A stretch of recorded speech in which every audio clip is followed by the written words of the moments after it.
ইরানের বিক্ষোভকারীদের রাজপথে আন্দোলন চালিয়ে যাওয়ার আহ্বান জানিয়েছেন মার্কিন প্রেসিডেন্ট ডোনাল্ড ট্রাম্প।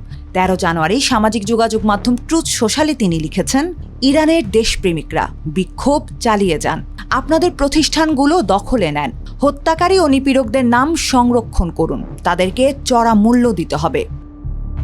তিনি আরও লিখেছেন, কাণ্ডজ্ঞানহীন এই হত্যাযজ্ঞ বন্ধ না হওয়া পর্যন্ত ইরানের কর্মকর্তাদের সঙ্গে সব রকম বৈঠক বাতিল করেছি, আপনাদের জন্য সাহায্য পৌঁছানোর পথে রয়েছে।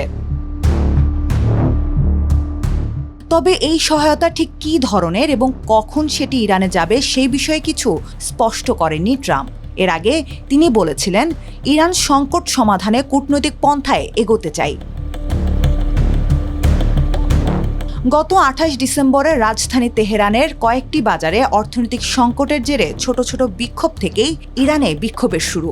ইরানের নির্বাসিত শেষ শাহের ছেলে রেজা পাহলভির সরকারের বিরুদ্ধে জোরালো প্রতিবাদের ডাক দেওয়ার পরে রাস্তা জনসমুদ্রে পরিণত হয়। মূল্যবৃদ্ধি, রিয়ালের দরপতন সহ নানা কারণে ক্ষুব্ধ তরুণ গোষ্ঠী ও সাধারণ মানুষ রাস্তায় নামতে থাকে লাগাতার। জানুয়ারি থেকে পরিস্থিতি আরও অবনতি হয়।